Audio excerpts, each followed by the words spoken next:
I'm Leslie Hamblin. I'm 29 years old and I'm originally from Rock Hill. 1 minute push-ups. Begin. I'm Ronnie Martin. I'm 23 years old. I'm originally from Gaffney, South Carolina. Load and make ready. 1 15-round magazine. I'm Zaria Robinson. I'm 22 years old and I'm from Rock Hill, South Carolina. My name's Nina Riggs. I'm 24 years old and I'm originally from Sumter, South Carolina. My name is Trent Ferris. I'm 46 years old and I'm originally from York County, South Carolina. Stand there, Tucker. Caleb Tucker, 24 years old, originally from the Charlotte area, and I currently live in York County now.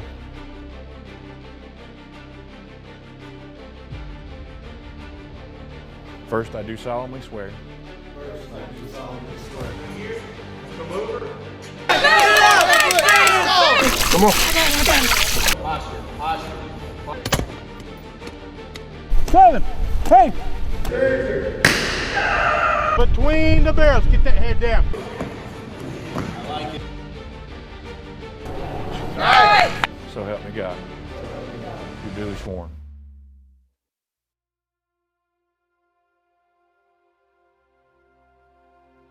I chose York County Sheriff's Office because I grew up around here, and every time I see them, they've always been so friendly and very family-oriented.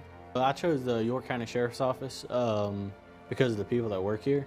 It seemed like a very tight-knit family group, and that's something I want to be a part of. Was not just an agency that you just go to work every day, but someone that you get to go to work with, you get to grow together and become a family. Became very close with a lot of people here in a short amount of time I've been here.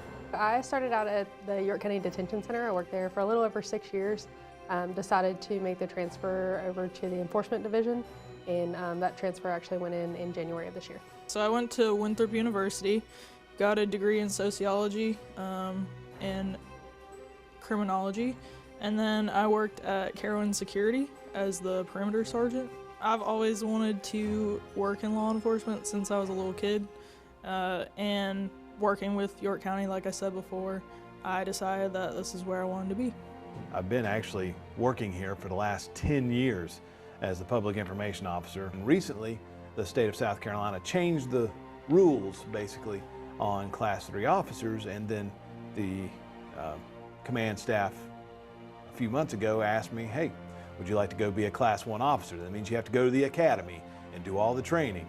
And I said, well, yes, it's been a goal of mine for 10 years to become a Class 1 officer, and so here I am. Actually, the former Captain Glenn Williams, he was my chief of security at the time, and he basically convinced me to come on to the sheriff's office, telling me how it essentially was starting to become more and more diverse over time, and that I could contribute a great amount of my experience in customer service, coming from Chick-fil-A and River Hill Security. The first 4 weeks of being in S.O.R.D class were awesome. They're actually kind of boring because you're just sitting there watching videos, but the cool part of it is after the videos are done, where you're taking 10-minute breaks, you get to talk to the people around you, get to know them, get to see how people think, and you just like, it's like building that foundation for starting a family in your S.O.R.D class. A lot of studying, about as fun as it can be for what it is. You watch the videos all week long, and then you take a test at the end of the week, and after the 4 weeks you actually go down and take a cumulative test at the Criminal Justice Academy to prove that you watched all the videos and you understand the knowledge of all the stuff that you learned. I did enjoy learning a lot of stuff that I probably would have never learned on my own, and especially like taking the tests kind of helped. The tests were hard, but they made you think and helped you get prepared for what lies ahead. You have to pass the cumulative test first before you get to take your PT test. 1 minute push-ups. Begin. S.O.R.D training really got us prepared for what we would be doing down at the academy, whether that was running daily or doing intricate circuit workouts. They really made it a priority to get us physically fit to go down to the academy, and then when it came to the actual PT course. The PT while in S.O.R.D was pretty good. Actually, they definitely get you ready for your PAT. So PT we did it on Tuesdays and Thursdays. It was fun. It was more of a team building thing for all of us to work together to reach a common goal. Come on, Rick. Here you go. So PT is a necessary evil as well. Obviously, to be a deputy, you have to be pretty in shape. And if we weren't in shape, we were by the end of the program. PAT course, I won't say it's easy, because it's not easy, but they teach you how to do it, they teach you how to get better, and by the end, you're pretty confident. It's not bad. It really isn't. I mean, if you get it under 2 minutes, you're set. All right, ready? Go. Go for the vibe. But if I can do it, In the window. anybody can do the PAT course. Over here. Trent did pretty well for a 40-something-year-old man. I wasn't necessarily trying to compete against anybody else. I was really competing against myself. Between the first time I ran it to the last time I ran it at the academy, I knocked off probably 12 to 14 seconds. Dragon. Go. We ran it several times. They made sure we was all prepared to take the PAT. Way to work, Ronnie! I know Ronnie, being the former Marine, that guy smoked it. And he jumped over the fence like it wasn't even there. The endurance of it all. So being able to do it for 2 minutes and 6 seconds doesn't seem like a lot, but each obstacle really fatigues a different part of your body. So going up and down the stairs and then jumping that 6-foot gap, which is really hard for me because I've had a lot of injuries to my feet and stuff. So You build more confidence in running, so then next time you run it, you're not such an adrenaline dump. It's like, I'm gonna do the best I can and I'm gonna have fun with it because it's an obstacle course. Grab him and go.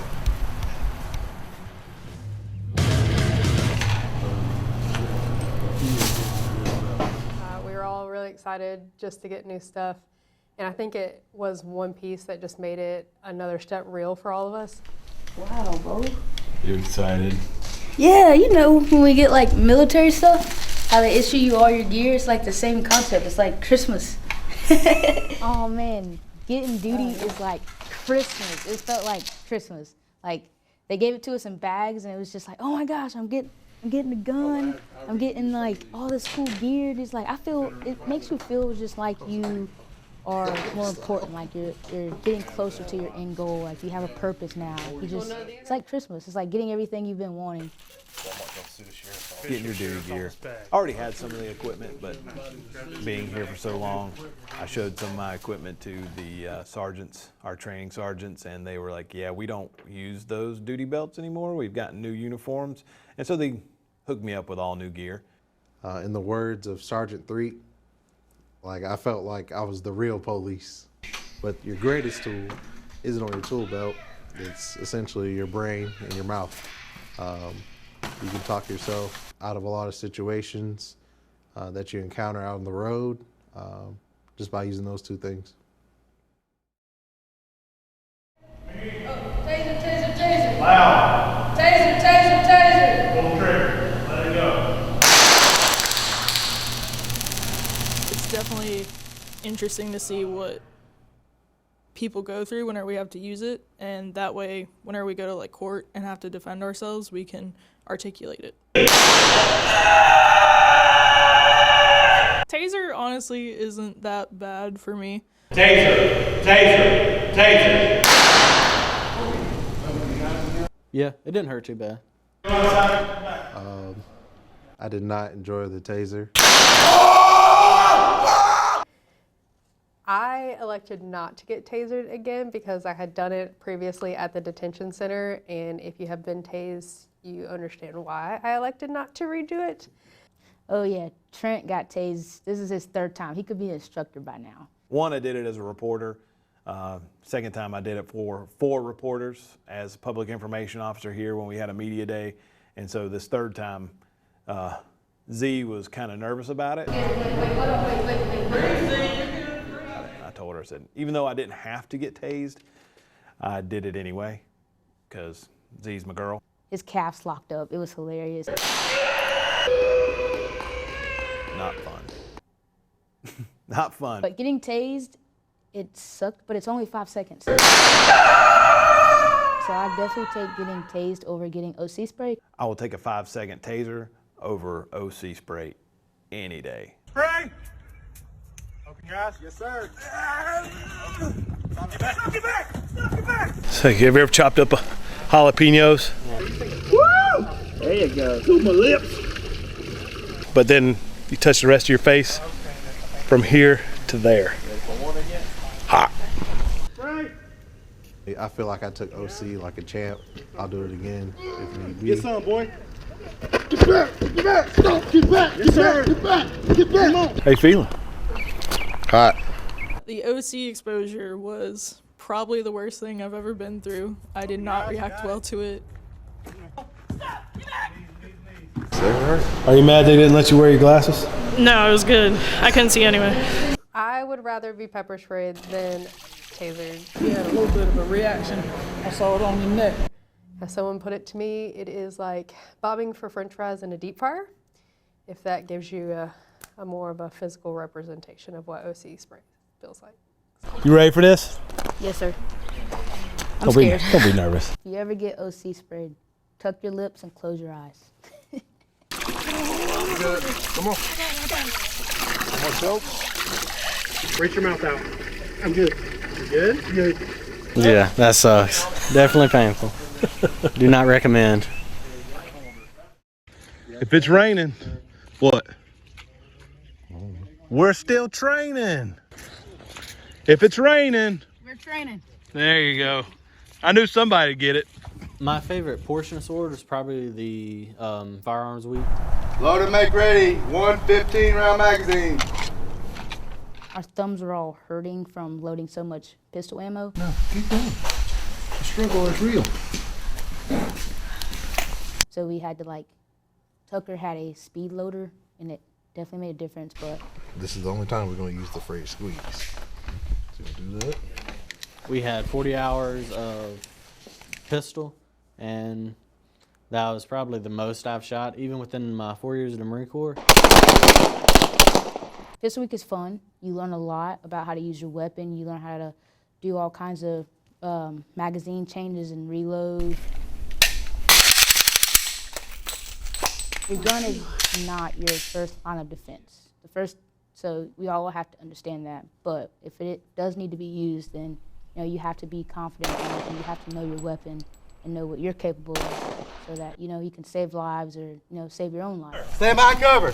What am I doing now? What do you want? Standing. The instructors put so much time and effort into you. It was very good. For me, I'd never shot a 40 caliber weapon before, and I have small hands, small wrists. So getting used to that was a bit of a challenge. Range safety is the most important. Draw, come to compress ready. On the command of threat, you'll fire 2 rounds, conduct a combat or mandatory reload, fire 4 more rounds. I was getting hard on myself essentially, especially with the pistol. I'm not a 40 caliber type guy, more of like a 9mm. Once you get the fundamentals down and the basics down, you'll be okay from there. Don't overcrowd your cover. There's nothing that says you can't be back here, right? A lot of people think it's just you stand and shoot at a target, but we ended up doing a lot of real world applications, like shooting around cars. Shooting around barriers, shooting around Don't barrels. move. Barrels. Shoot between my barrels. Shoot between my barrels. 1 to the body, 1 to the head. From cover, especially like the stress course, which I think everybody here should run through. Get to him. Shoot between my barrels. 1 to the body, 1 to the head. 1 to the body, 1 to the head. That's when you get muddy, dirty, and it's kind of like a, you know, it doesn't kill you, make you stronger. 7, 8, 9. Just your sight picture, sight alignment, learning all of those things. Shooting incapacitated, whether it was just a small course to get your heart rate up and then stop and shoot. And, you know, if you get hit, you gotta know how to operate your weapon with one arm, or, you know, get hit, you gotta work through it, like, don't give up. And I think at the stress shooting, no matter how stressful it got, the most important thing is that you don't give up. You work through it, you work your way around it, because at the end of the day, you have to go home at night to your family. And I don't think anybody wants to go home to their family saying, oh man, I could have helped, I could have done better, or not go home at all. That's the worst case scenario. Safety on. Being able to use the pillars of the car as cover, making your body conform to the cover of the car while shooting and moving at the same time, that was pretty awesome.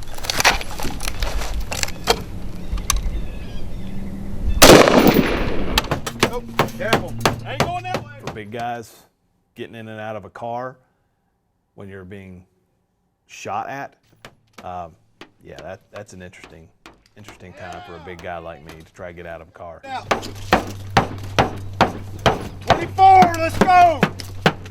Get out of the car, Trent. Go to work. Go to work. 24!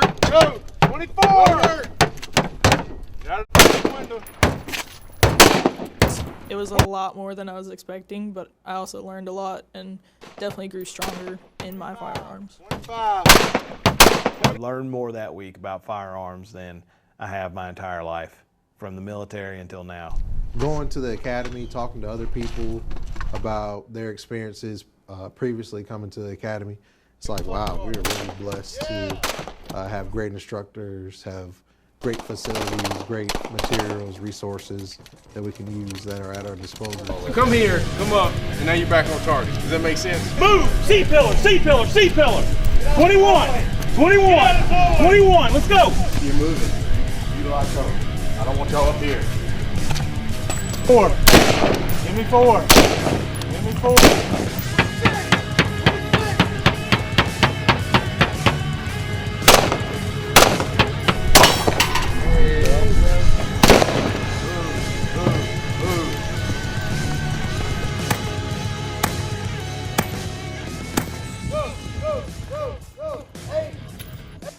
Ceasefire, ceasefire.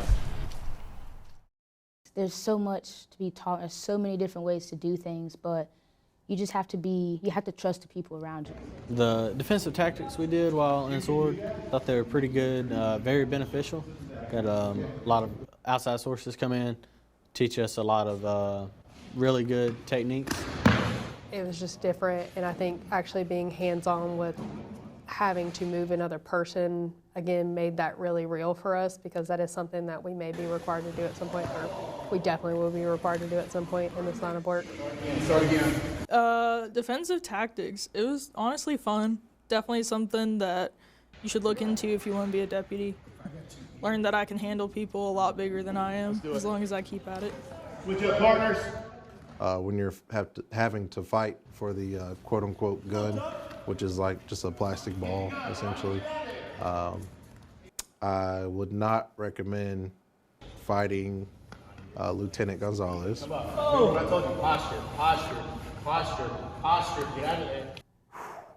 I have never hurt so much in my life. There you go. I don't mean to be discouraging about that, but I had bruises that I didn't even know where I could get bruises at. I mean, you're wearing your duty belt and then you're falling on the ground wrestling with people and trying to fight for this fake gun that's actually a tennis ball on the ground. But yeah, that part was difficult for an old guy. Did a minute round with the instructor boxing, and then you immediately got down and did a minute of ground defense. I think that was rough for a lot of us. Definitely taught us teamwork, and we'd grown close, but I feel like building clearing really just sealed the deal for us. You definitely have to trust that your partners know what they're doing and that they have your back no matter what. So it was fun. It was challenging though. Learned a lot. And it's definitely something that you have to train on all the time. Make sure that that you can trust everyone, you know, to have your back. Open door on the right. Most important thing is no one ever gets left behind. If you go into a room, you're coming with me, you're coming with me. One person's always paying attention. You gotta have somebody watching the rear. You know, just, you have to work together like that. Nothing unifies more than building cleaning, because if I'm going to a room, I'm taking Trent and Ronnie with me. I think building clearing is definitely crucial, especially in this day and age. Different active shootings going on and whatnot, barricaded suspects. So just be careful. Of course, in police work, you're going to have to learn to go in and out of unknown situations. All through the whole 8 weeks of S.O.R.D, our instructors was with us the whole time. York County Sheriff's Office School of Gonzo and Sergeant 3 and Sergeant Gregory. They are amazing. Every day they was with us, early morning, late nights, rain or shine. They were with us right there, teaching us. They are the most motivational and like just really cool people. Like they know everything. I've known them for a while, and they didn't let up on me. Not that because I knew them or my age. It was one of us messes up, we all mess up. Being able to go out and make decisions that affect other people's lives is difficult to do. And they really put a lot of effort into us. They put a lot of knowledge and requirements on us as well. And I think that each of us have brought something different to the table. While in S.O.R.D, the instructors were pretty big on being vigilant, and there's a lot of teaching moments sometimes when we'd miss something. They made sure we learned from it, and we all benefited from that. Other agencies don't have, I mean, literally, you can, once you go to the academy, you can talk to people. They literally don't have this type of environment. Obviously, we're blessed to have the instructors here, blessed to have these facilities. We're all amazing instructors. Each of them have a very different teaching technique. However, if you failed, you know, the first time, they'd help you through it. They'd teach you how to be better at it. None of them made you feel like you were a complete failure, you know. They just wanted you to get better. All right, if you'll raise your right hands. The big day. The big day, AKA swearing in. Repeat after me. First, I do solemnly swear. First, I do solemnly swear. That was a good day. I felt like I accomplished a lot, even though there was still more to be accomplished. That I'm duly qualified. This is the day that the sheriff gives you his power, because you're sheriff's deputies. And so he told us, like, today is the day that the sheriff gives you your power as a deputy underneath him. And preserve, protect, and defend. The Constitution of this state. And of the United States. To see the sheriff again and have him sit down and talk to you and the rest of your classmates about what this means and all the good that you've done to get you here. As a York County Sheriff's Deputy. I mean, it's what you are kind of waiting for in all of this. To enforce the criminal laws of the state. So you get the badge and you take your oath and you're like, wow, this is really real. Like, this is it now. We all got a family member to be able to come up and place our badge on our shirt, and just really making sure that they were a part of that, because they sacrifice just as much as we do. So help me God. You're duly sworn. Congratulations. But you work so hard, and it's just like, I get a badge. Like, you get a little bit more sense of security, like, I can do this, like, I'm ready for academy now, like, I'm ready for the next step, I'm ready to see the road. Think like, oh man, this is getting real, like, it's getting close. Everything goes whoosh after that. So, like I said before, other agencies don't have, I mean, literally, you can, once you go to the academy, you can talk to people. They literally don't have this type of environment. It really just prepared us for the academy more so than a lot of other agencies. Whenever we went to the academy, I know that they said that they didn't do nearly as much as we did, so they're pretty cool for letting us do all the crazy things that we did. I will say, especially for female officers that are thinking of getting into law enforcement, York County is very inclusive when it comes to a lot of things. The S.O.R.D program, they did not care if you were male, female, anything. You got treated the exact same way. You were expected to do the exact same thing, and that's really important to me, especially coming from the detention center over to enforcement, is everybody being treated equal when it comes to this profession, because out on the street, you're a uniform, you're a badge. Doesn't matter if you're male or female. So for them to just be able to get us up to par with everybody and learn different things from female aspects, male aspects, because we all think differently. Everything that we've gone through during S.O.R.D to get prepared for the academy is top tier. I know that a lot of agencies don't get anything when they get sent to academy. They don't get not even a quarter or half of the instructions that we've gotten. So we're lucky that we have that. We're blessed, and we're ahead of the game. You're never too old. I'm 46. I don't consider that old, but apparently some people around here do. I'm looking at UZ. But 46 is not old. So if you're looking for a career change, if you just had that desire in your heart to serve and just go out there and do good, it's the training. If I could do it, anybody can do it. But I think that this job, especially York County in particular, there's a lot of females in this agency that are unapologetically them. And a lot of people that have done a lot of really awesome things in this career field. And I really respect them, and I respect York County. It's an awesome agency to work for. You get a family, and family is important, especially in this job, because there's a lot of good, there's a lot of bad. But if you don't have a family, then you're gonna get burnt out real quick. So you get a family at work, you get a family in your home, in your personal lives, but the people here is like, I've been here since November, and every day they smile. I don't think I've not talked to anybody who doesn't smile here. It's like unbelievably real. Law enforcement is changing, but you have to have an open mind and a golden heart to work here, especially with these people in this career field. So that's what you want to experience, family and all the cool stuff. I would say come to York County. I'm Sheriff Kevin Tolson, and this is what we're about at the York County Sheriff's Office. We need good men and women to turn into great police officers. So come join us. Make the York County Sheriff's Office your county sheriff's office.